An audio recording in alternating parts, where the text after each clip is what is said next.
안녕하세요. 할렐루야 교회 성경대학 걸어서 신약 속으로 네 번째 시간입니다.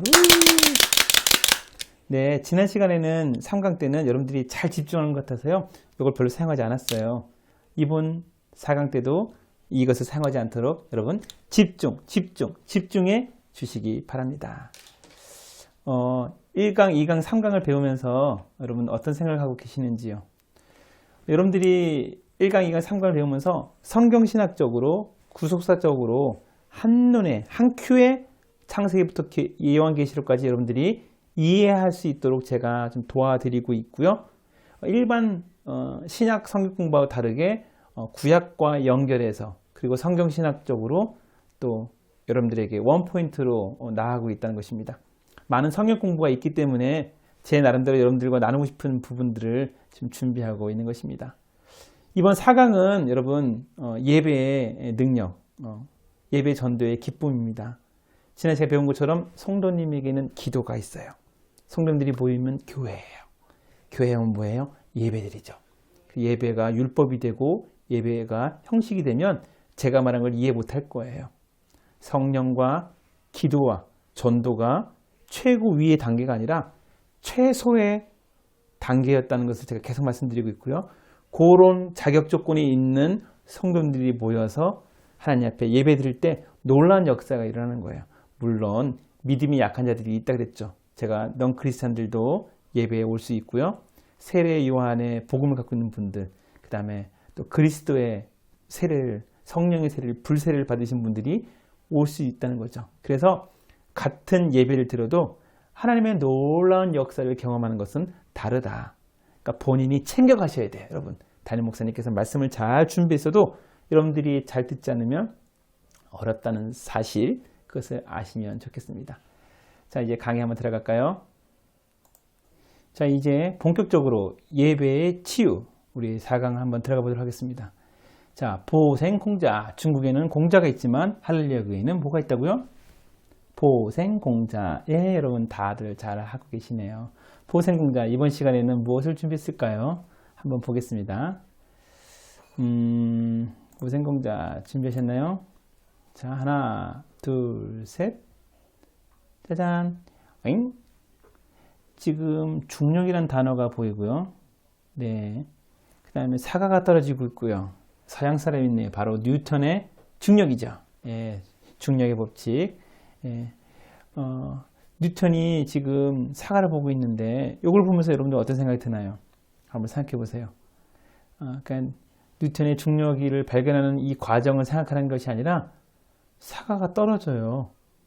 근데 이제 그런 어떤 중력에 대한 부분들에 대해서 여러분들이 만유인력에 대해서 여러분 다 알고 계시겠지만 그냥 가만히 생각해 보세요. 왜 윤 목사가 이거를 보냈는지. 예배를 얘기하려고 하는데 왜 이걸 보냈는지 한번 5초 동안 생각해 보세요. 5, 4, 3. 네, 수고했습니다. 제가 5초까지 다 안 드려요. 네. 여러분, 사과가 떨어진 거 당연한 거잖아요. 네. 예배의 치유가 일어나는 건 당연한 거예요. 그런데 사과가 떨어지지 않고 둥둥 떠 있어요. 그것은 끌어당기는 어떤 만유인력, 어떤 이렇게 지금 중력에 대한 작용들을 누군가 상쇄시키고 있는 거죠. 예배의 치유가 일어나지 않고 기도의 능력이 없다는 것은 뭔가 방해 요소가 있다는 거예요. 그래서 여러분, 예배의 기쁨, 예배 전도의 기쁨은 어떤 우리가 제대로 있고 외부에서 플러스 알파가 되는 것이 아니라 원래 예배는 기쁜 거고요. 원래 전도, 기도, 성령은 우리 안에 찰싹 붙어 있어야 되는 거라고 제가 말씀드렸잖아요. 네. 그렇기 때문에 뉴턴이 중력을 발견했을 때 그걸 깨닫지 못했지만 깨닫게 되었을 때 우리의 인류의 역사가 달라진 것처럼 예배의 기쁨을 찾으면 여러분들의 인생이 달라지고요. 그 예배의 기쁨은 무엇이냐? 그 안에 치유가 있다는 거죠. 치유가 안 될 때는 이유가 있는 거예요. 하나님의 침묵이 있거나 아니면 내가 하나님 앞에 예배드리는 데 있어서 상쇄시키는 어떤 장애물이 있다는 것이고요. 아니면 하나님께서 더 들으라고 하는 어떤 요구가 있을 수 있어요. 아무튼 이런 모든 것들이 예배 가운데 이루어지고 있다는 것만 여러분들이 깨달았어도 너무 좋을 것 같습니다. 자, 그래서 우리 다음 장면을 볼게요. 기도 시간 한번 우리 지난 시간에 배웠던 거 한번 복습해 봐야죠. 기도 손 하면 이렇게 기억나시죠? 이렇게 해서 이렇게인가요? 이렇게. 예, 한번 보여드리겠습니다. 짜잔. 이 기도의 손이 등장하기 위해서는 구약에 있었던 여러 가지 선지자, 제사장, 그 다음에 왕, 그 다음에 천사, 장막, 여러 가지 있었던 그런 구약에 주도했던 성령의 역사가 신약에 있는 all-in-one으로 오순 역사 가운데 쭉 임하게 되었죠. 여러분, 기도선, 찬양, 감사, 자백, 중보, 간구는 일반적인 어떤 기도 교재에 나와 있는 순서라고 했는데요. 이 순서대로 기도를 하면 좋다는 거죠. 그래서 하나님 감사합니다. 하나님 감사합니다. 찬양가 들어가고 그 다음에 감사로 들어가고 그 다음에 하나님 나의 그런 어떤 부분들을, 이건 구약에서는 번제와 뭐 비둘기나 아니면 양이나 소를 잡아서 갔다면 우리는 그 모든 제사, 몇십 년 동안 우리 인생 가운데 드릴 제사를 다 하나님께서 단 한 번에 본인이 무음한 한 어린 양으로서 인류를 위해 돌아가심으로써 끝난 거예요. 그렇기 때문에 우리 곧바로 자백을 들어가면 되는 것입니다. 중보, 간구. 하나님께 원하는 것과 구하는 것들. 근데 그것이 육체의 소욕으로 구하는 것이 아니라 하나님 나라를 위해서. 근데 우리에게 성령과 기도와 말씀이 있다면 잘못된 중보와 간구는 구하지 않아요. 평양 대부흥 운동을 제가 지난번에 우리 마지막 시간에 보생 공저를 한번 제가 보내드린 적이 있을 겁니다. 보신 적이 있을 겁니다. 평양 대부흥 운동도 성령의 역사를 사모해서 그런 것이 아니라 말씀을 깨닫고 회개하는 가운데 일어났다는 거죠. 그게 민족의 역사를 살리는 데 있어서 중요한 포인트가 되었다는 것입니다. 기도선, 이것을 여러분들이 깨닫고 가셔야 되는 것입니다. 자, 그래서 기도선과 함께 여러분들이 내가 성전이다. 예, 내가 성전이다. 요거 여러분들 기억했으면 좋겠고요. 내가 성전이다. 왜 성전이 했을까? 예, 여러분 요거가 좀 기억하면 좋겠죠. 성전에 대한 부분들 좀 이따 이제 다시 한번 복습하도록 할게요. 기억나시죠? 1강과 2강에서 말씀드렸었는데 예배는 어디까지 치유가 가능한가? 예배의 치유가 어디까지 가능한가? 예, 요게 질문입니다. 예배의 치유. 성전의 의미 이제 본격적으로 말씀드릴게요. 제 얼굴은 사라지도록 한번 해볼게요. 자, 사라져라! 네. 자, 스나이퍼는 여러분들이 제가 침묵기 때 한번 말씀드렸는데요. 여기 긴 총이 길어야지만 총알이 멀리 날아갑니다. 이 총은 탱크 잡는 스나이퍼 총이라고 합니다. 3발 정도 장전된다고 말씀드렸던 것 같은데요. 창세기부터 계시록이 이렇게 있다면 지금 총을 잡고 있는 사수는 하나님이시죠. 정확하게 얘기해서 삼일체 하나님이십니다. 성령과 예수가 창조할 때 같이 있었다는 거 아시죠? 예, 이렇게 해서 창세기부터 하나님께 같이 작정하시고 이제 앞으로 마지막 재림하시는 그 그날까지 성령님과 하나님이 다 예수 그리스도와 함께 동행하시고 중보하십니다. 그래서 쭉 한번 되는데요. 이제 구약을 볼 때면 이분들을 빠지면 안 되고요. 이분들을 통해서 우리 가운데 성전의 기초인 바로 다윗 성전이 이루어지기 전에 족장제도를 통해 재단을 통해서 역사하셨고요. 시내산, 성막성전 이것들 제가 여러 번 잊지 않았으면 좋겠고요. 신약으로 넘어가서 마카비 여기 성전 약간 좀 굴욕적인 사건이 있었죠. 수선절이 여기서 나온 거고요. 초림, 재림 여기 잊지 마시고 제자들 바울 사도 요한 오순절 가는 가운데 이때 성전들은 뭐가 등장하느냐? 헤롯 성전이 등장합니다. 헤롯 성전 말씀 보면 그리스 몸 성전과 연결해서 볼 때 아주 중요하죠. 이 장면이 나오죠. 예수께서 대답하여 이르시되 너희가 이 성전을 헐라 내가 4월 동안 일으키라 유대인들이 이르는데 이 성전은 46년이라. 이제 걸어서 신약 속으로 2강 3강 들으신 분들은 이제 귀가 따갑도록 들었을 거예요. 이게 뭘 얘기하는 건지. 그쵸? 헤롯 성전, 헤롯이 침묵기에 등장했다는 헤롯이 이제 신약까지 오게 되고요.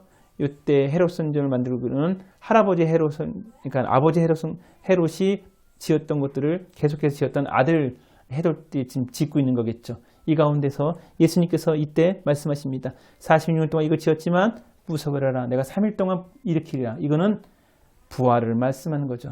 그 얘기는 이제 성전이 이 건물이 아니라 너희들이 된다는 거고요. 그 3일 동안 진다는 얘기는 부활의 첫 열매를 너희들에게 보여주리라 라고 한 부분이죠. 그래서 예수 그리스도는 본인이 성전이라 얘기하고 계속해서 마태, 마가, 누가와 요한복음에서는 본인이 하나님이라 얘기하고 하나님 나라에 대해서 계속해서 얘기해주고 있다는 것. 여기가 이 구분이 요한복음 2장 19절과 20절이 굉장히 흥미로워요. 왜냐하면 인간이 위대하게 만들려고 하는 건물인 그 최고치였던 헤롯 성전과 부활이라고 하는 눈에 보이지 않지만 이 부활을 통해서 예수 그리스도가 성전이 되시고 그 성전이 우리 안에 예수 그리스도를 모시고 우리 예수 그리스도를 영접했을 때 우리가 또 성전이 된다는 것, 성령의 역사가 된다는 것이 같이 언급된 구절이 여기거든요. 이 부분 절대로 놓치지 않았으면 좋겠습니다. 계속할게요.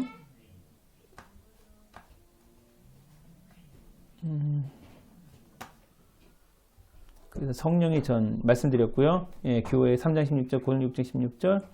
그래서 그러나 언제든지 주께로 돌아오면 그 소근이 벗겨지리라. 하나님의 성전과 우상이 어찌 일치가 되리요? 우리는 살아계신 하나님 성전이. 왜 이때 우리가 하나님의 성전이라고 했어요? 예수 그리스도가 예수의 영인 성령이 같이 계시기 때문이죠. 이 부분 놓치면 됐고 현대교회가 그것을 쭉 정신을 이어오고 있는 거고요. 지금도 예배와 전도 가운데 이 원리에 의해서 우리가 진행되고 있다는 것. 아주 중요한 포인트인데요. 예배를 언급할 때 성전을 언급 안 할 수가 없어서 그래서 여러분 구약과 신약의 한 장면으로 여러분들에게 다가가려고 합니다. 자, 얼굴 한번 보여드려야 되겠죠? 아나니아와 삽비라 여리고성과 아이성. 아나니아와 삽비라는 신약의 부부의 사건이었고요. 여리고성과 아이성은 가나안성에 가나안 땅에 들어갔을 때 이스라엘 백성들이 이제 성전 싸움이죠. 그때 여러분들에게 의미 있는 사건입니다. 구약과 신약 예배에 무슨 관련이 있는지 계속 지켜보도록 하겠습니다. 갑시다. 계속.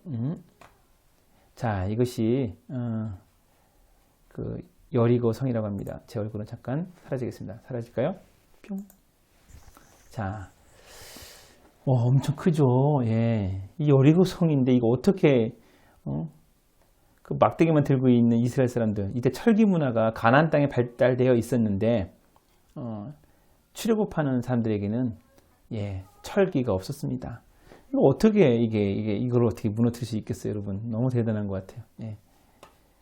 근데 하나님께서는 이거를 무너뜨리기 위해 준비하시고 경건을 준비시켜 주십니다. 여리고성과 아이성이 있을 때 이 거대한 이 성을 하실 때 하나님께서는 먼저 순종을 가르쳐 주십니다. 여리고성에 들어가기 전에 먼저 있었던 사건들 여호수아 3장 2절부터 4절까지인데요. 한번 같이 읽겠습니다. 시작. 사흘 후에 관리들이 진중으로 돌아다니며 백성의 명령하여 이르되 너희는 레위 사람 제사장들이 너희 하나님 여호와의 언약궤 매는 것을 보거든. 언약궤 매는 것을 뭐 얘기겠어요?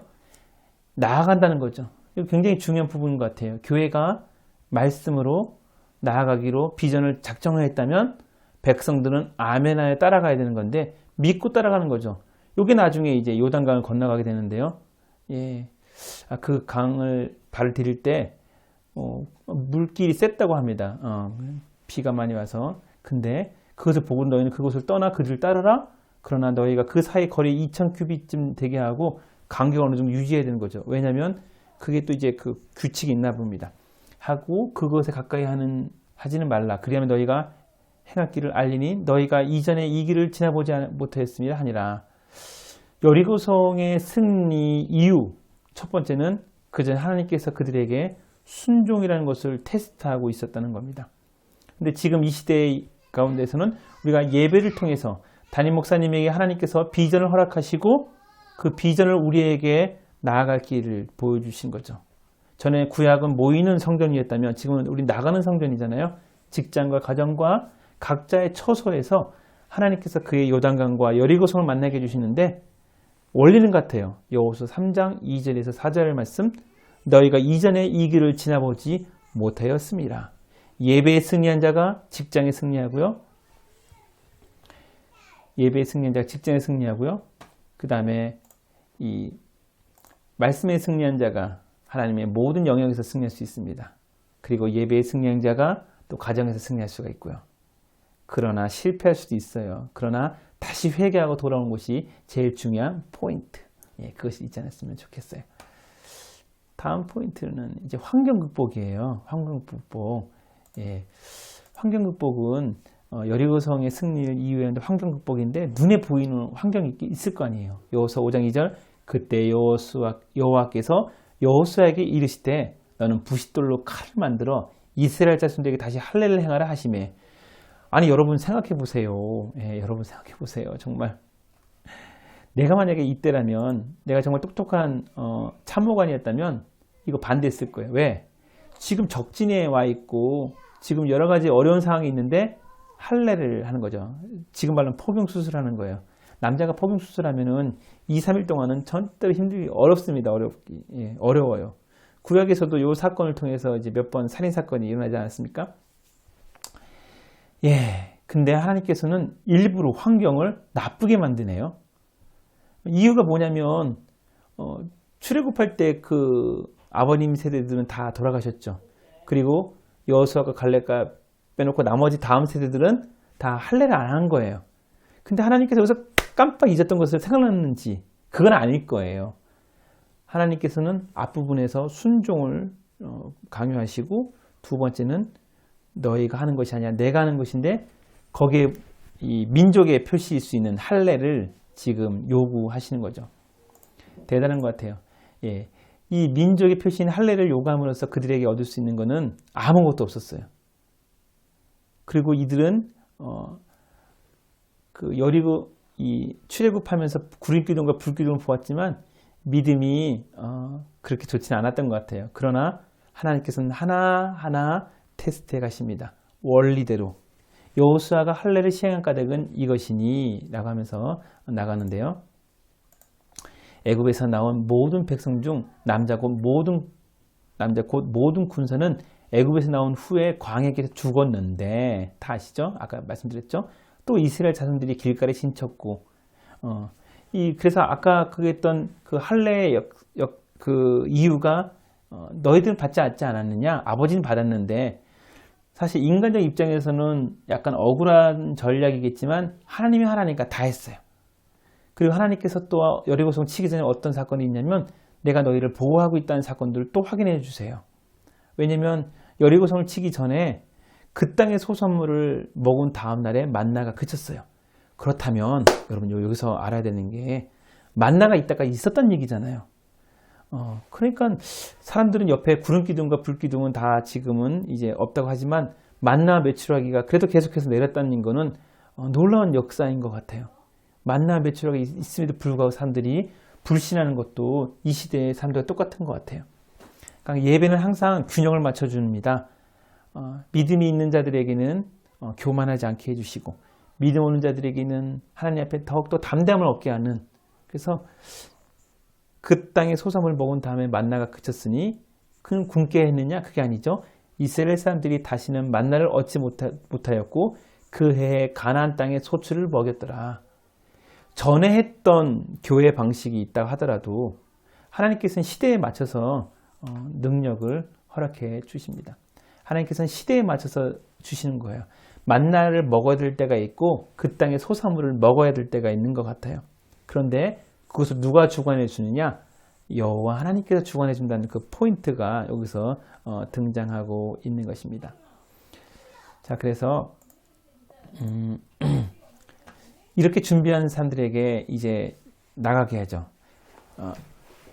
여호수아 6장 3절 너희는 모든 군사는 그 성을 둘러 쭉 가다가 5절에 시작 제사장들이 양각 나팔을 길게 불어 그 나팔 소리가 너희에게 들릴 때 백성은 다 큰 소리를 외쳐 부를 것이라 그리하면 그 성벽이 무너져 내리니 아까 성벽 보셨죠?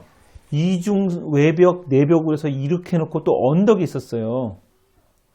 언덕에 백성은 각기 앞으로 올라갔지는 하심에 다시 한번 볼까요? 아까 그 장면 이거죠 이거 지금 여리고성이 이런데 이거 둘레를 지금 매일마다 돌으라는 거예요. 그 마지막 날에는 함성을 지르라는 거예요.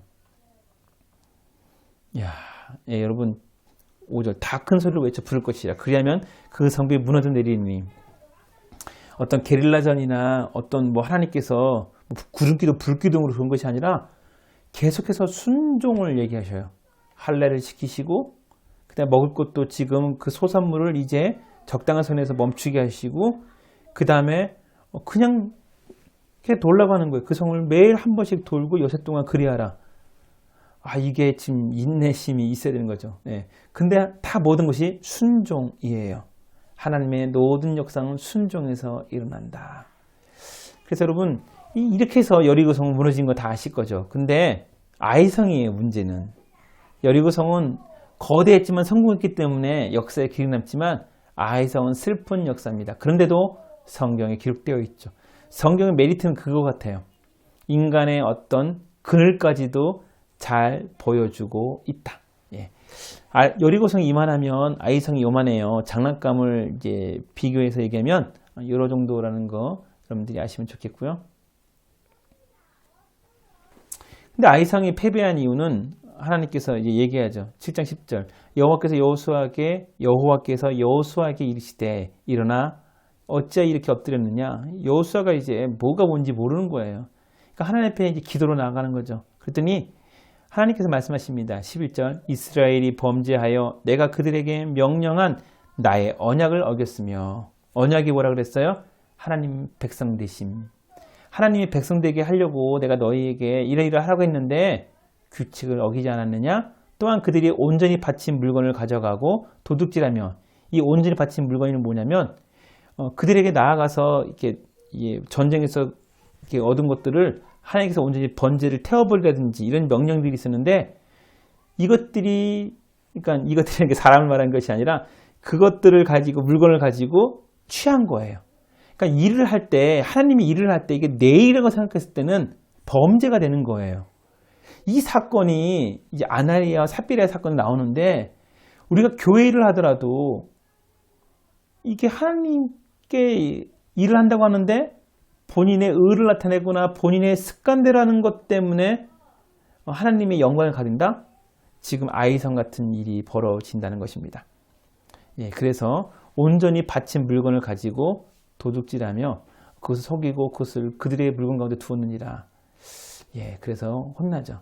7장 12절. 그 온전히 바친 물건을 너희 중에서 멸하지 아니하면 내가 다시 너희와 함께 있지 아니하리라. 회개하지만 갖다 줘야 돼요. 그래서 구약에서는 남에게 만약에 소를 잃게 했으면 소를 갖다 줘야 되고, 목숨을 잃게 했으면 목숨으로, 눈에는 이에는 이런 법이 있었죠. 그래서 이제 아이성의 또 패배 회복을 또 하나 보면 7장 13절. 너는 일어나서 백성을 거룩하게 하여 이르기를 너희는 내일을 위하여 스스로 거룩하게 하라. 이 거룩이라는 얘기가 나옵니다. 이스라엘 하나님 여호와의 말씀에 이스라엘아 너희 가운데 온유할 물이 있나니 너희가 그 온유함을 너희 가운데 해야기까지는 내 원수들 앞에 능히 맞서지 못하리라. 거룩을 제안하세요. 거룩이란 뭐예요? 하나님 앞에 나아가야 되는데 기도가 똑같은 거예요. 하나님을 찬양하고 하나님께 회개하고 하나님께 간구하는 모든 것들, 즉 하나님의 백성대로 살아가는 모든 원리를 말씀하는 거죠. 7장 13절. 너희는 일어나서 백성을 거룩하게 하여. 너희는 일어나서 백성을 거룩하게 하여. 그래서 회개합니다. 아간이 나중에 고백하죠. 내가 노력한 물건 중에 시날산의 아름다운 외투 한 벌과 그들에게 외투가 되게 중요했거든요. 은 200세겔과 그 무게가 50세겔 되는 금덩이 하나를 보고 탐내어 가졌나이다. 요 은과 금은 아마 애굽에서 습관이 된 것 같아요. 거기서 은과 금이 있다면 뭘 할 수 있는지 알거든요. 가나안 땅에서는 아직 우리가 금과 은이 통용되고 있지 않지만 문명이 발달된 애굽에서는 은과 금이 어떤 능력이 있는지 알아요. 지금도 마찬가지잖아요, 여러분. 돈이라는 것이 있으면 원하는 집도 살 수 있고 차도 살 수 있고 또 애를 유학도 보낼 수 있고 애를 뭐 하고 싶은 거 다 할 수 있어요. 이 금덩이 하나 굉장히 지금도 우리에게는 이 만몬이라는 것이, 이 물질이라는 것이 얼마나 탐나는지 몰라요. 그런데 하나님이 일을 할 때는 이거 굉장히 조심하셔야 돼요. 조심하셔야 돼요, 정말. 좀 이따 신약에서 제가 말씀드릴 건데요. 이렇게 회개하고 여호와께서 이르시되 두려워 말라 놀라지 말라. 이제 회개하고 난 다음에 군사를 다 거느리고 일어나 가라. 아이로 올라가 보라.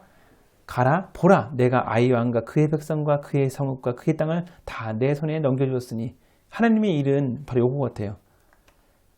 가 보라 와서 보라 가서 보라 하나님이 다 해놓으세요. 하나님이 다 해놓으세요. 그것을 깨닫는 것이 굉장히 중요한 것 같아요. 그래서 이 하나님의 일을 할 때는 거룩이라는 단어, 거룩이라는 것은 무슨 수도원에 올라가고 기도원에 가서 무슨 50일 동안 기도하고 그것만이 거룩이 아니라 하나님의 언약의 백성된 도리로서 그때 규칙이 있죠. 하나님의 물건에 손대지 말아야 되고요. 하나님의 규칙이 있다는 거. 하나님이 원하시는 것을 깨닫는 것이 굉장히 중요합니다. 근데 우리가 그걸 잘 모르니까 기도를 하게 되는 거죠. 기도를 하게 되면 성령께서 대제사장이 성막에 갔을 때 죄를 범했을 때 죽음을 얻었죠. 그러니까 우리가 기도할 때 하나님 앞에 나가는 대제사장 같은 마음이지만 죽음은 얻지는 않죠. 왜냐하면 예수 그리스도가 우리를 중보하고 계시기 때문에 이미 번제로서 속죄제로서 했던 예수 그리스도의 보혈이 우리를 보호해 주고 있기 때문입니다. 우리가 성화되고 우리가 거룩한다는 얘기는 그리스도의 보혈로 우리가 덧입은 것이지 우리가 행위로서나 우리가 의로서 거룩한 적은 없다. 삑. 여기 정신 차리세요. 없다. 회개 중요함. 예수 그리스도 보혈로 우리를 보호해 주신다. 기억하세요. 절대로 놓치면 안 되겠습니다. 자, 그래서 아나니아 삽비라 굉장히 중요합니다, 여러분. 이 부분부터 이제 빨리 들어갑시다. 예. 아나니아 삽비라 본문 한번 읽어볼까요? 시작. 손을 내밀어 병을 낫게 하옵시옵고 표적과 기사가 거룩한 종 예수의 이름으로 이루어지게 하옵소서. 이게 지금 아나니아와 삽비라가 이 사건 당시의 교회 분위기예요. 마치 여리고성과 그다음에 요단강과 이런 강을 건너고 있는 이스라엘의 승승장구하고 있는 그 상황과 비슷할 것 같지 않습니까? 거룩한 종 예수 이름으로 이루어지게 하옵소서 하더라. 빌기를 다음에 모인 곳이 진동하더니 무리가 다 성령이 충만하여 담대히 하나님의 말씀을 전하니라.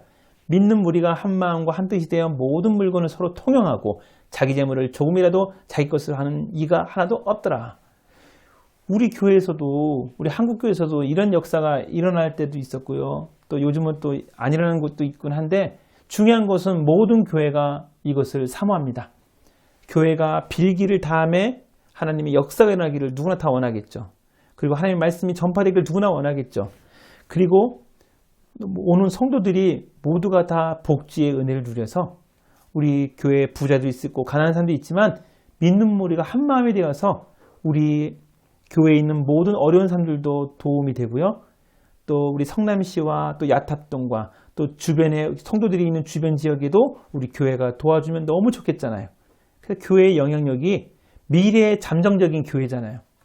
그분들은 우리의 미래의 잠정적인 교회이기 때문에 이웃에게 우리가 가는 것은 굉장히 중요한 것 같아요. 그래서 초대교회 때도 그리스도라 칭하였고 그들을 하나님을 경외하였더라. 예수 믿지 않은 사람들도 주변에서 교회라고 하는 즉 그리스도의 모임에 대해서는 박수를 쳤다는 거예요. 왜? 바로 사도행전 4장 32절의 말씀이 그들에게 보여졌기 때문인 것이지요. 자, 그 다음 절. 사도들이 큰 권능으로 주 예수를 부활을 증언하니 무리가 큰 은혜를 받아 그 중에 가난한 사람이 없으니 이는 밭과 집 있는 자는 팔아 그 판 것의 값을 가져다가 이 기독교에 이 물질주의가 들어와서 우리 기도가 돈을 많이 벌게 하고 부자가 되는 기도를 사용한다면 그것은 참된 기독교가 아니고 아까 말씀드린 이 세례 요한의 세례만 받은 거죠. 요한의 세례만 받은 자와 똑같은 거죠. 아니면 불신자이거나 그건 아닌 것 같아요. 그래서 하나님께서는 우리 안에 가난한 사람이 없기를 원하십니다. 그래서 우리가 교회에서 도와줘도 되고요. 아니면 하나님께서 성령께서 그들에게 다가가서 지혜를 주시고 돈 벌 수 있는 은혜와 능력도 환경을 열을 수 있는 은혜가 있어야 되겠죠. 그런 분위기에서 우리 사도행전의 모든 교회의 성도들은 행복했던 것 같아요. 그 중에 가난한 사람이 없으니 이는 밭과 집 있는 자는 팔아 그 판 것의 값을 가져다가 사도의 발 앞에 두매 그들이 각 사람의 필요를 따라 나누어 줍니다. 요거를 아나니아와 삽비라도 사모하는 가운데 몇 개의 땅을 팔아서 이것을 하려고 작정했던 것 같아요, 여러분. 그 아나니아 삽비라가 오기 전에 바나바라고 하는, 여러분 아시죠? 바울을 전도했던 위로의 아들이라고 하는 이름을 가진 바나바가 그가 밭이 있으면 팔아 그 값을 가지고 사도들이 발 앞에 두니라. 그래서 어떤 학자는 얘기하더라고요. 아나니아 삽비라가 바나바와 같은 동등한 위치의 중직자였다. 그리고 밭도 뭘까 팔 수 있었던 조건이 있었다면, 그 당시 때 이런 재물이 가지고 있었다면 굉장한 세력가였다. 여기 교회하고 연결해서도 생각해 보셔야 돼요. 지금 현대교회에서도 중직자라고 해서 믿음이 다 좋냐? 다 좋아요. 네, 다 좋아요. 바나바와 아내 삽비라도 믿음이 좋았어요. 그런데 다음에 구절을 봅시다. 예, 그것이 알고 싶다. 이제 제가 버전을 바꿔볼까요? 그런데 말입니다. 왜 아나니와 삽비라에게는 그런 일이 벌어진 것일까요? 짜잔. 우리는 다음 장에서 한 부부의 죽음을 보게 됩니다. 네, 죽음을 보게 되는 것이지요. 짜잔. 아나니아라 하는 사람이 그의 아내 삽비라와 더불어 소유를 팔아, 그쵸, 아까 말한 것도 중직자였고 재산이 있었어요. 그 값에서 얼마를 감춤해. 요게 포인트예요. 요게. 아이성의 아간도 하나님의 영광을 같이 볼 수 있었는데, 그 마음에 요거 좀 약간 뒤로 빼돌리면 못할 수 있고 못할 수 있지 않을까. 출애굽할 때 애굽의 그 정서가 남아있는 거죠. 우리도 예수 믿기 전에 정서가 있을 수 있고요. 아직 헌금이 무엇인지, 봉사가 무엇인지, 아니면 하나님의 교회가 무엇인지 제대로 알지 못할 때, 마치 아나니아와 삽비라가 자신의 값을 얼마를 감춘 것처럼 자신의 생각을 감추거나 자신의 욕심을 감추어서 영향력을 발휘하는 거, 이게 똑같은 거예요. 얼마를 감추면 그 아내도 알더라. 요게 또 이게 죄가 서로 이렇게 짝짝꿍이 될 때 너무 많아요. 옆에 아내라도 바로 있어서 여보 그러면 안 돼! 라고 나갔으면 좋았는데, 이게 거룩인 거예요. 혼자만 거룩한 것이 아니라 온 가족이 거룩해야 되고, 그 거룩은 참 은혜가 있어야 될 것 같아요. 얼마만 가져다가 사도들 발 앞에 두니, 베드로가 이르되 아나니아야 어찌하여 사탄의 내 마음에 가득하여 내가 성령을 속이고 땅값 얼마를 감췄느냐. 여기 성령 나오죠. 사도행전을 읽을 때 좀 이따 말씀드리겠지만 하나님 나라 성령 기도, 하나님 나라 성령 기도 포인트를 놓치면 안 돼요. 하나님 나라를 전파하기 위해서 대표적인 구체적인 것이 사도행전이고요. 사도행전은 성령과 기도의 행전이라고 말할 수가 있는 거죠. 여기서도 지금 성령을 속이고 땅값이라는 얘기를 하는데, 성령님께서는 교회의 핵심 포인트죠. 왜냐하면 그리스도의 영이 성령이고요. 그 사람들이 모인 곳 가운데 이것이 모여서 교회가 되는데, 당연히 베드로가 앞에 있고 안에 삽비라 가운데서 성령이 계셨을 거예요. 근데 여기서 욕심이 이 성령을 속이고 가린 거죠. 성령 충만이라는 것은 원래대로 드러나게 하는 거, 예배의 기쁨과 예배의 치유라는 것은 원래대로 드러나게 하는 포인트라는 거예요. 근데 돈에 눈이 멀었습니다. 자신의 경력에 눈이 멀었습니다. 자신의 의와 행위에 눈이 멀었습니다. 그리고 성령을 속이고, 이렇게 해서 어떤 일이 벌어져요? 슬픈 일이 벌어지죠. 네.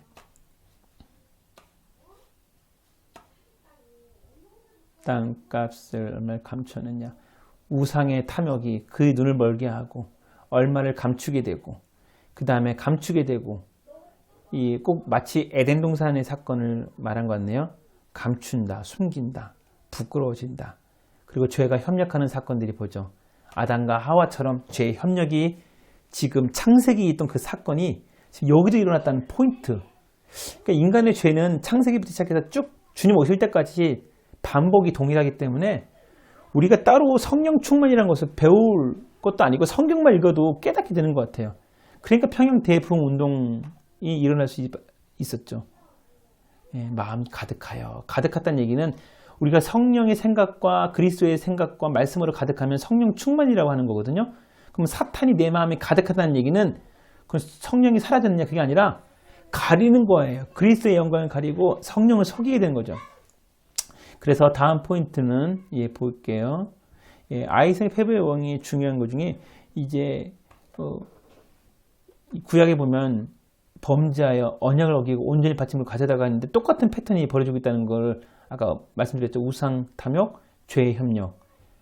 내가 그들에게 명령하여. 그러니까 이것도 복수형이라는 거. 예, 아셨으면 좋겠어요. 그들. 아나니아도 똑같이 죄의 협력, 그들, 아내와 남편. 예, 사탄이 내 마음에 가득했다. 이것도 찾았으면 좋겠고요. 그래서 아까 말씀드렸던 창세기 3장 한번 제가 준비했는데요. 시작. 여자가 그 나무를 본즉 먹음직도 하고 범직도 하고 지혜롭게 할 만큼 탐스럽기도 한 나무인지라. 여자가 그 열매를 따먹고 이게 그들의 눈이 밝아져 자기들이 벗은 줄을 알고 무화과 나무 잎을 엮어 치마로 삼았더라. 이게 벗은 줄을 알고 눈이 밝아졌다는 얘기가 뭔 얘기냐면, 그러니까 계몽주의가 이런 거잖아요. 눈이 밝아졌다. 그래서 사람들은 교회가 너무 종교라는 이름으로 가지고 가게 하고 자기들이 이제 깨달았다. 종교라는 틀에서. 그래서 자기들은 이제 깨어났다고 하지만 사실 그것이 탕자 같은 인생이었죠. 결국에는 인간들끼리 나니까 1차 세계대전과 2차 세계대전이 일어나면서 미국에서는 히피족이 일어나고 회의주의가 일어난 거예요. 그래서 기독교뿐만 아니라 모든 인류가 회의주의에 빠진 적이 있었습니다. 그때 기독교가 2차 세계대전 이후에 쭉 다시 일어나게 됩니다. 이때 성령께서 역사하시는 거예요. 머리로 역사한 게 아니라, 경험으로 역사한 것이 아니라, 인간을 믿은 것이 아니라 하나님에게 돌아가자. 주님께 돌아가자. 여호와께 돌아가자. 이런 찬양들이 퍼지는 이유가 바로 이거예요. 돌아가자. 하나님께. 죄의 역사. 창세기 3장 6절, 7절이 그것을 보여주고 있는데, 꼭 3장 7절에 눈이 밝아진다는 얘기가 긍정적인 밝아짐이 아니라 마치 인간이 계몽주의와 자기들의 어떤 자유적인 신학을 가지고 기독교를 종교로 하강시키고 그냥 하나의 사상으로 하면서 얻은 인류의 타락, 이것을 절실하게 보여주고 있는 것입니다. 이 부분 갖고도 나중에 한번 말씀드리고 싶었는데요. 여기 지금 자기와 함께 있는 남편에게도 주매 그도 먹은지라. 잘 안 보이시죠? 제가 읽어드릴게요. 자기와 함께 있는 남편에게도 주매 그도 먹은지라. 예, 죄의 협력이죠. 그대의 눈이 밝아져. 계몽주의. 노. 우리는 다음 장에서 한 부부의 죽음을 보게 됩니다. 예, 영적인 죽음을 보게 된다고 말하는 것이 더 나을 것 같아요. 왜냐하면 우리가 예수님 믿지 않는 사람들은 영적으로 죽었다고 표현하잖아요. 예, 이미 아나니아와 삽비라는 성령을 가리고 영적으로 죽게 됩니다. 그리고 역시나 육체의 죽음이 따라오게 되죠. 근데 베드로가 이들을 죽이지 않을 수도 있었어요. 예. 베드로가 이들을 죽이지 않을 수도 있었어요. 그런데 왜? 집중! 왜 그랬냐면 이때 성령이 흥황하여, 말씀이 흥황하여 하나님의 거룩이 선포되는 때이기 때문에 마치 아간도 용서할 수 있고 아내 삽비도 용서할 수 있지만 하나님께서는 모범이 필요했습니다. 그래서 성전을 할 때, 하나님의 전쟁을 할 때는 하나님의 거룩을 세우기 위해서 희생양이 될 수도 있다는 것이지요. 그래서 아넬의 삽비라는 베드로 앞에, 하나님 앞에 속인 거기 때문에, 왜냐하면 하나님을 만나면 인간은 죽게 되어 있습니다. 근데 그때 하나님의 거룩이 퍼지고 있는 이 상황에서 아넬의 삽비라는 하나님의 거룩의 정면으로 마주하게 된 것이죠. 베드로가 죽이려고 한 것이 아니라 성령의 영이 죽음의 영이 된 것이고요. 성령의 영이 그들의 목숨을 취한 거죠.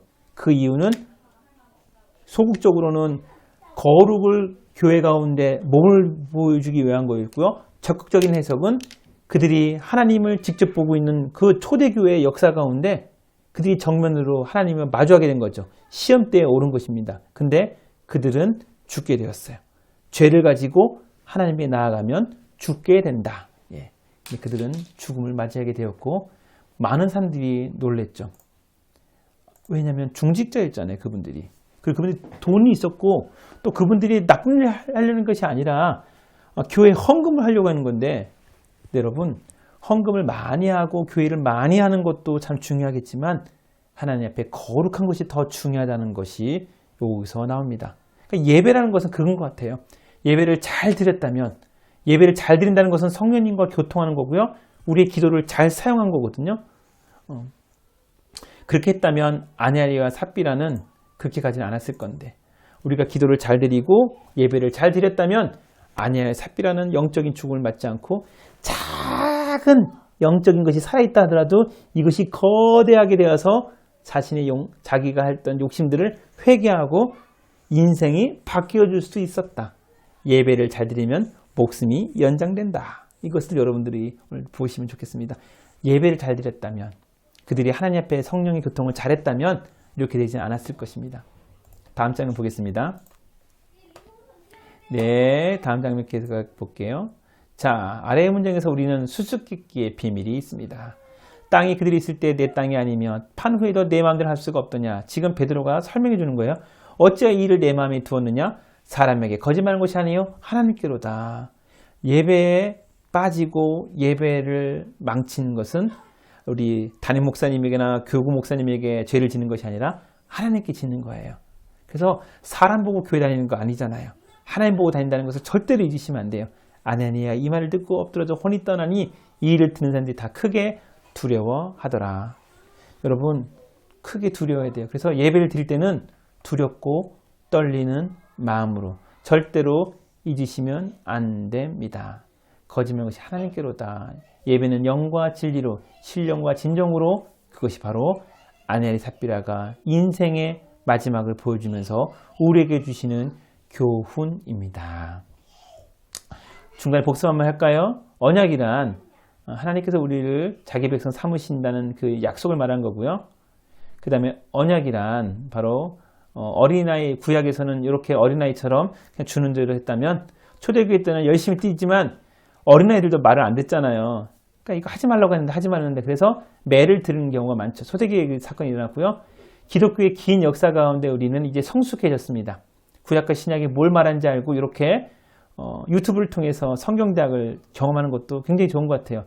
우리 이제 성숙한 모습으로 우리가 이 청년이 대학교에서 배우듯이 우리가 성경대학을 잘 배워서 여러분들의 신앙생활 가운데 도움이 되었으면 좋겠습니다. 자, 이 성전에 대해서 아까 쭉 얘기했었죠. 그리스도는 성전이다. 그래서 여기 얘기했고요. 신약에서는 그리스도를 믿는 백성의 모임, 교회는 에클레시아. 이 성전에서는 항상 성령과 기도와 이 전도가 함께 간다는 거, 그리고 굉장히 중요한 포인트를 많이 얘기하고 있고요. 그 가운데 이것들을 다이어트를 시키는 게 뭐라고요? 예배 가운데 치유가 일어납니다. 아까 같은 경우는 한 부부의 죽음이었지만 그것이 이제 교회 가운데 치유를 일으키는 거죠. 거룩에 대한 중요성. 그래서 이 성전이, 예배가 왜 중요하냐를 보면서 우리가 다시 보면 신약 부분 얘기했죠. 헤롯 성전에서 다시 한번 얘기했지만, 내가 3일 동안 이렇게 했느냐? 부활의 역사, 하나님의 거룩한 역사를 여러분들이 다시 한번 이 역사를 통해서 좀 잊지 않았으면 좋겠고요. 이게 제일 중요해요. 고린도전서 3장 16절, 고린도후서 6장 16절에 성령의 전, 교회 안에 뭐가 있어요? 예배가 있죠. 예배가 성령께서 임재하셔야 돼요. 그러나 언제든지 죽기로 돌아가면 그 수건이 벗겨지리라. 이 다이어트 하는 거 똑같은 거예요. 우리가 세상에서 막 수건이 씌어져요. 내가 사장이었고, 내가 교사였고, 내가 교수였고, 내가 한 가정의 아버지지만, 예배에 오면은 예배자로서 엎드려지면서 그 수건이 벗겨지고, 6장 16절, 하나님의 성전과 우상이 어찌 일치가 되리요. 우리는 살아계신 하나님의 성전이라. 그러니까 우리가 하나님의 성전이기 때문에 성전이 모였으면 거룩하게 닦아야 되겠죠. 이와 같이 하나님께서 이르시되 내가 그들 가운데 거하며 두루 행하여, 우리가 예배를 드릴 때 하나님께서 우리 가운데 거하며 교통하며 소통하는 거죠. 장로님의 대표 기도와 담임 목사님의 설교와 또한 찬양 준비했던, 정성으로 준비했던 그 찬양이 성령께서 그 마음을 가지고, 음을 가지고, 말씀을 가지고, 기도를 가지고 우리 마음에 두루 행하여 나는 그들의 하나님이 되고 그들은 나의 백성이 되리라. 언약이죠. 언약. 이 부분에서 제가 한번 여러분들에게 이제 딱 등장을 해야 되는데요. 시간 관계상 후딱후딱 넘어가겠습니다. 예, 현대교회가 나왔는데요. 절대로 고린도서 3장 16절을 벗어나지 않는다. 예, 굉장히 중요한 포인트예요. 6장 16절 잊지 마시고요. 영원한 성정 재림하실 때 그분과 함께 영원히 요한계시로 읽은 것처럼 하나님을 찬양하고 영광된 날이 올 줄 믿습니다. 예. 자, 그렇다면 이제 성전 치유라는 것을 여러분들에게 가고 싶어요. 마치 꼭 무슨 뭐 기도원에서만 수업 같은 느낌이 드는데요. 성전이란 개념은 구약의 개념인데 제가 걸어서 신약 속으로잖아요. 그래서 원래는 예배 치유, 예배 인재라고 단어해도 되는데 걸어서 신약 속으로라고 하는 이 지금 주제이기 때문에 성전 치유 가졌는데 제가 볼 때는 성전 치유도 그냥 고전적이고 클래식하고 좋은 것 같아요. 여러분들도 좋으신지 모르겠네요. 예, 여기 솔로몬 성전입니다. 가장 큰 성전은 헤롯 성전이었어요. 근데 헤롯 성전에는 성령이 임하지 않았죠. 그러니까 성령이 임하는 가운데 가장 화려한 성전은 솔로몬 성전이었다. 여러분 참고 여기 보시고요. 솔로몬 성전을 보여주려는 것이 아니라 오히려 여러분들이 두 손이 더 솔로몬 성전보다 더 능력이 있어요. 그걸 잊지 않았으면 좋겠어요. 솔로몬 성전보다 여러분들의 두 손이 능력이 있다. 자, 성전의 치유. 성전 치유는 하나님의 영, 죽음의 영이 우리를 통과하는 거, 두루 행하는 거. 창세기, 출애굽기, 여호수아 때 여러분들이 그것을 많이 목격했을 것입니다. 출애굽기 때는 하나님께서 하나님의 영이 임하면서 문설주에 어린 양의 피가 있는 집은 가정은 넘어갔고 이 6월절이죠. 패스오버. 그렇지 않은 집은 장자가 죽었죠. 장자는 모두를 대표하는 거예요. 장자 그 당시 때 소나 그다음에 사람이나 모든 사람들이 대표가 죽었다는 얘기는 다 죽었다는 얘기가 똑같은 거예요. 창세기 때는 하나님의 영이 수면에 운행하였더라. 이런 부분에서 하나님의 성령께서는 이 땅을 만드시기도 하고 우리의 목숨을 앗아가시기도 하고 살리시기도 하고 살릴 때는 엘리야라든지 그 다음에 또한 우리 사무엘이라든지 많은 선지자를 통해서 사람의 목숨을 살리기도 했죠. 예수님께서도 살리지 않습니까? 예, 성령께서 도와주셔서 살리죠. 그 다음에 성령은 치유의 영, 사도행전 전반에 나타납니다. 자, 그래서 아래 문장에 성전 치유의 비밀이 있습니다. 여러분 볼까요? 같이 읽겠습니다. 시작. 너희 중에 고난당한 자가 있느냐? 그는 기도할 것이요. 즐거워하는 자가 있느냐? 그는 찬송할지니라. 너희 중에 병든 자가 있느냐? 그는 교회의 장로들을 청할 것이요. 그들은 주의 이름으로 기름을 바르며 그를 위하여 기도할지니라. 믿음의 기도는 병든 자를 구원하리니 주께서 그를 일으키시리라. 혹시 이를 범하시더라도 사하심을 받으리라. 그냥 뻔한 성경 구조 같은데 약간 문맥에 안 맞는 구절들이 있죠. 볼까요?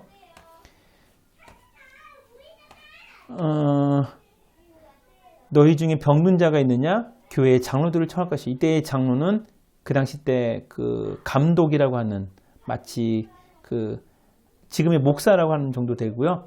사실은 이렇게 목사라는 제도도 가르치는 장로와 치리하는 장로, 다스리는 장로 나눠지는 게 칼빈의 어떤 교회의 그런 모습이었어요. 그래서 가르치는 장로는 목사를 말하는 거고요. 다스리는 장로는 우리 지금 여러분들이 말하는 장로를 말하는 거죠. 그래서 저희는 목양한다라는 의미에서 대표적인 의미에서 목사라고 얘기하는 거고요. 장로님들도 이제 그 목양의 임무를 감당하고 있죠. 그래서 장로님들은 행정을 하고 목사는 목양한다가 아니고요. 장로님과 목사님이 다 함께 하셔야 되는 거예요. 근데 이때 교회의 장로들을 청했다는 얘기는 이 당시 때는 목사를 얘기하는 건데 청했다는 얘기는 교회에 알리고 중보기도가 들어간 거예요. 그들은 교회는 주의 이름으로 기름을 바르며 그를 위하여 기도할지니라. 그랬더니 믿음의 기도는 병든 자를 구원하리니. 아니 병든 자를 구원하는데 믿음하고 뭔 상관이에요? 네, 바로 포인트예요. 이 당시 땐 병원도 없었지만 이제 하나님께서 성령의 역사와 초대교회의 역사가 있을 때 아니었습니까? 그렇기 때문에 교회를 세우는 일이라면 교회의 성도를 세우는 일이라면 기도하는 가운데 역사가 일어나는 거예요. 주께서 그를 일으키시리라. 혹시 죄를 범하실지라도 사하심을 받으리라. 이 얘기 뭐냐면 우리가 기도할 때 찬송과 회개가 앞에 갔잖아요. 그러니까 죄를 범하시더라도 사하심을 얻으리라. 죄를 회개하고 하나님에게 나아갔을 때 병도 낫고 사하심을 얻는 거죠. 이런 역사가 있는 건데 더 몇 가지만 더 볼게요.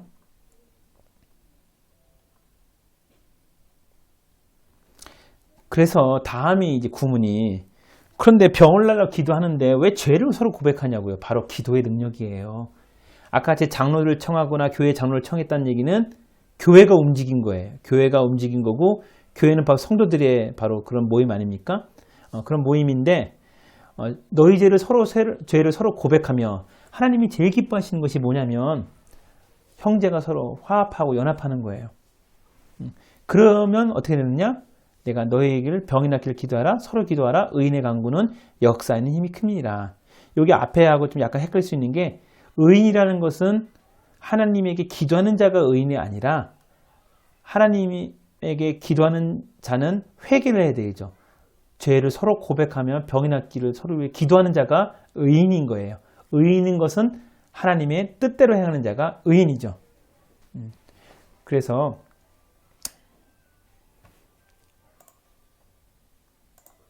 하나님의 뜻대로 행하는 자가 이제 의인인데요. 예. 그 하나님의 뜻대로 행하는 자가 의인인데요. 하나님의 뜻대로 행하는 자가 의인인데요. 그 의인이라는 것은 바로 하나님이 그의 기도를 들어주신다는 거죠. 그 의인은 죄를 서로 고백하는 자들이 의인인 거죠. 다음 구문을 보면 하나님이 뭘 좋아하시는지 알게 될 거예요. 자, 예, 마태복음 18장 16절인데요. 같이 읽겠습니다. 시작. 만일 듣지 않거든 한두 사람을 가서 두세 증인의 입으로 말마다 확증하게 하라. 만일 듣지 않거든 이란 얘기 뭐냐면 교회에 문제를 일으킨 사람 아니면 교회가 해결할 일이 있겠죠. 한두 사람을 데리고 가서 두세 증인의 입으로 말마다 확증하게 하라. 이 앞부분에 어떤 구절이 있냐면 당사자가 가서 이제 화해를 하게 되고 만약에 그렇지 않다면 이게 좀 제대로 됐는지 한두 사람 증인이 필요한 거잖아요. 두세 사람이 가고 또 말을 듣지 않으면 어떻게 된다고요?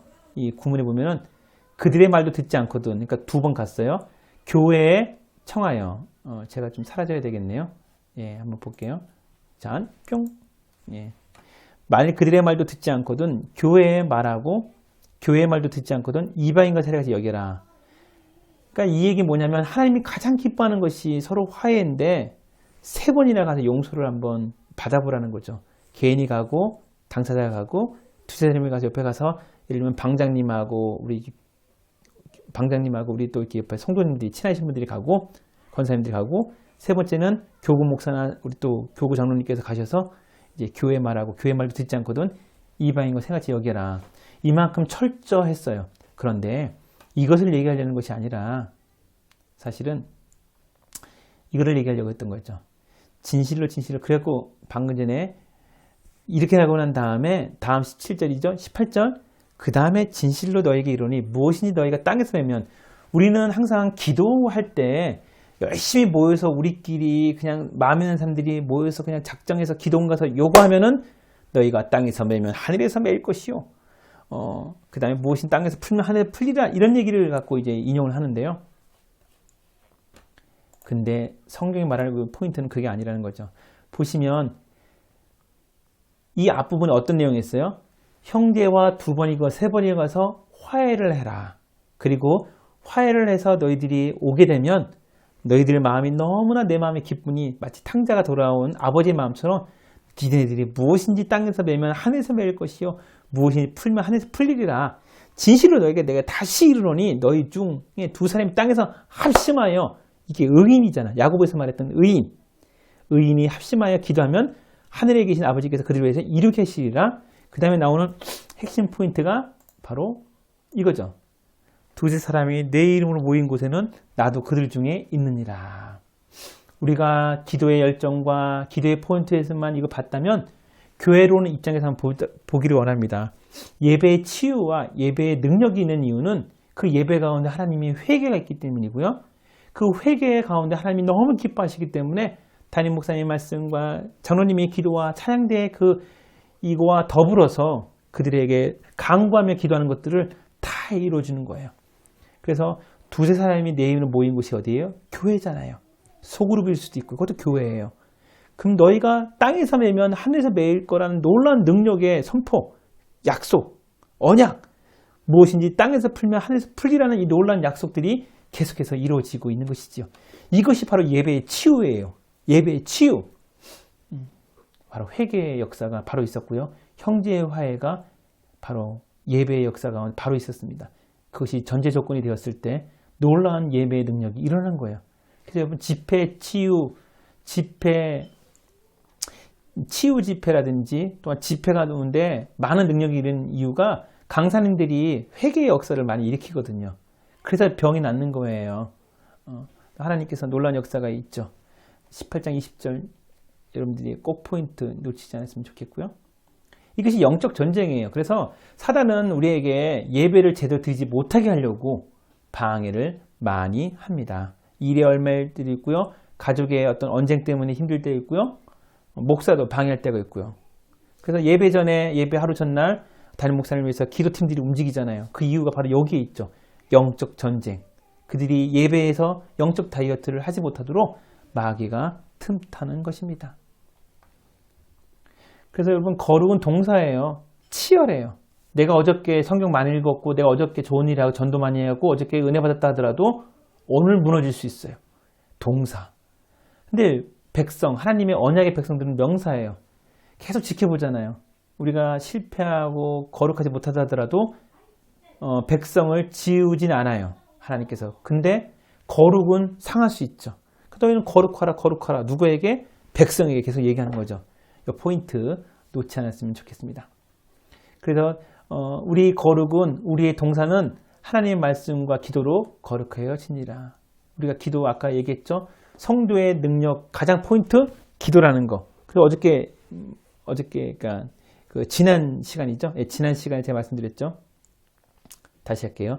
영적 전쟁에서 가장 중요한 포인트가 이제 동사였는데 그분에서 앞부분에서 하나님의 말씀과 기도로 거룩해진다는 거 절대로 잊으시면 안 되겠고요. 또한 명사, 동사. 계속해서 거룩하라 그러는데 누구 대상이 있을 거 아니에요. 예, 바로 하나님 백성을 두고 얘기하는 것이지요. 예. 그래서 그 다음 여기 관련된 구절이 하나님이 그 산파들에게 은혜를 베푸시니 그 백성은 번성어 매우 강해지라. 출애굽 백성들을 살리시기로 명사로 정했어요. 내 백성이다. 하나님께서 그 산파들에게 은혜를 주셔서 백성들이 번성하고 한 명도 죽지 않고 잘 태어난 것 같아요. 출애굽 1장 20절 하나님의 은혜를 입은 이스라엘 백성들이 얼마나 그 고센 땅에서 번성하고 있는지를 알고 있는데요. 하나님 백성들은 번성할 수밖에 없어요. 이게 바로 뉴턴의 법칙처럼 뚝 떨어지면 떨어지는 것처럼 하나님 백성은 잘 된다. 근데 잘 안 되는 이유는 하나님 앞에 장애물이 있다. 그 장애물은 예배 가운데 장애물이 있다는 거지요. 말씀에 승리하면 직장에 승리하고요. 말씀에 승리하면 학업에 승리하고요. 말씀에 승리하면 예배에 승리하면 우리 인생이 승리하는 것입니다. 네, 계속해서 한번 볼게요. 자, 그래서 짜잔 날아가고요. 예배 전쟁. 제가 계속 얘기하지만 마태, 마가, 누가가 있는데 누가는 사도행전의 저자와 동일한 거죠. 그러니까 누가와 사도행전은 누가복음과 사도행전은 같은 저자인데 그 저자가 말하고 싶은 거는 바로 예배 전쟁은 하나님 나라의 선포를 보여주는 거고 그 안에 성령과 기도가 있는데 구절이 있어요. 뭐를 피할까요? 야, 14회. 예. 이거 47회. 보이죠? 예. 14회 47회. 네. 제 화면에 나갈 수 있는데도 여러분들하고 같이 있으려고 지금 버티고 있습니다. 예. 성령과 기도가 74회, 기도가 47회. 외우고 싶네요. 74, 47. 성령과 기도가 사도행전의 주가 되고요. 예배에도 주가 되고요. 전도할 때도 주가 되는 거예요. 주된 우리의 손과 발과 같은 거예요. 절대로 잊으시면 안 돼요. 신약에서는 딱 얻어가면 세 가지. 하나님 나라, 성령, 기도. 이 포인트로 성경을 쭉 읽으시면 되는 거예요. 아까 야고보서 제가 말씀드렸고요. 요한계시록도 제 틈난대로 말씀드리고 있고 사도행전도 지금 계속 말하고 있습니다. 여러분 절대로 이 포인트 잊으시면 안 될 것 같아요. 자, 봉사에 강조했던 부분들 제가 얘기했고요. 빨리 더 지나갈게요. 예. 자, 이 포인트도 한번 제가 좀 일단 사라져 볼게요. 하나, 둘, 셋, 뿅. 자, 예수의 누가복음과 사도행전 같은 저자지만 중요한 포인트가 예수님이 오시고 탄생하고 공생했던 곳이 꼭 교회가 움직이는 것 같다. 그래서 성령 강림, 예수의 오심과 똑같고 예수의 탄생과 오신 성령 강림, 아까 우리 성도님의 기도에 3강에서 들어갔던 그 내용들, 성령 강림들, 그 다음에 예수님의 공생의 사역과 교회 복음 사역이 똑같고요. 예수님의 구원 사역이 교회 시대 구원 사역과 똑같이 누가복음과 사도행전이 이렇게 어떻게 쌍둥이처럼 지어가고 있다는 거죠. 그렇다면 이 얘기는 누가복음 예수님이 전하려고 했던 거, 사도행전의 초대교회의 모습이 지금도 우리 할렐루야 교회와 한국교회에 이것이 나타나야 된다는 거예요. 예배에 승리해야 되고요. 오순절 역사가 있어야 되고요. 교회라는 개념이 정확하게 있어야 되는 것이지요. 예, 여러분들 그래서 계속하고 지나가겠습니다. 자, 가나안 정복전쟁. 가나안 정복전쟁 아까 여리고성과 아이성 얘기하면서 제가 말씀드렸죠. 거룩이었어요. 너희는 거룩하라. 그 다음에 다시 아이성을 정복하게 됐죠. 영적 전쟁. 예배 드릴 때 우리가 정말 중요한 것 같아요. 영적 전쟁. 그 다음에 요거는 6.25 때 우리 외국인들이 와서 예배를 드리는 장면인데요. 여기 지금 이게 뭐예요? 여기 지금 오르간이네요. 오늘 처음 봤네요. 이거를 가지고 예배를 드리는데 저기 포탄이 지금 날아올 수도 있고 지금 연기를 보니까 아침인 것 같아요. 주일날 아침. 6.25 전쟁도 하나님께서 승리로 그래도 우리가 많이 넘어가지도 못하고 지금 여기까지 끄었지만 하나님께서 그래도 승리로 이끌어주시고 살려주신 이유가 예배가 있었던 것 같아요. 평양 대부운동에 놀라운 역사가 있었고 거기서 기도하는 백성들이 있었기 때문에 부산에서 이때 많이 기도했거든요. 부산의 피난민들이 많이 기도하셨어요. 예배는 어디까지 치유가 가능한가? 제가 처음에 질문했죠. 그런데 예배는 어디까지 치유가 가능한가? 여러분 답이 뭘까요? 우리 다시 그것이 알고 싶다 보도록 하겠습니다. 여러분 질문이 잘못되었습니다. 질문이 잘못되었습니다. 바로 예배는 어디까지가 아니라 예배가 있는 곳에서입니다. 예배가 있는 곳에서는 그 대상에 따라서 하나님의 능력에 따라서 예배는 어디까지가 아니라 예배가 있는 곳에서는 치유가 일어나요. 모든 치유가 일어나요. 그것이 정답입니다. 오늘 여기까지고요. 여러분 그동안 어떻게 지금 1강, 2강, 3강, 4강까지 오셨는데 뉴턴의 법칙, 중력 있지 않았으면 좋겠고요. 오늘 좀 보생 공지할 때 여러분 했었죠? 저 사과 제가 받을게요. 예. 예배 굉장히 중요합니다. 예배가 있는 곳에 전쟁의 치유가 있고요. 병의 치유가 있고요. 지혜의 은혜가 있습니다. 예배 어디까지 치유 가능하냐고요? 예배가 있는 곳이 치유가 있습니다. 선교가 일어나고요. 그 모든 것이 예배로 오게 되는 것이죠. 다음 시간에는 진정한 구제와 선교와 구제의 기쁨으로 여러분들을 만나보도록 하겠습니다. 여러분 오늘 긴 시간 수고하셨습니다. 와.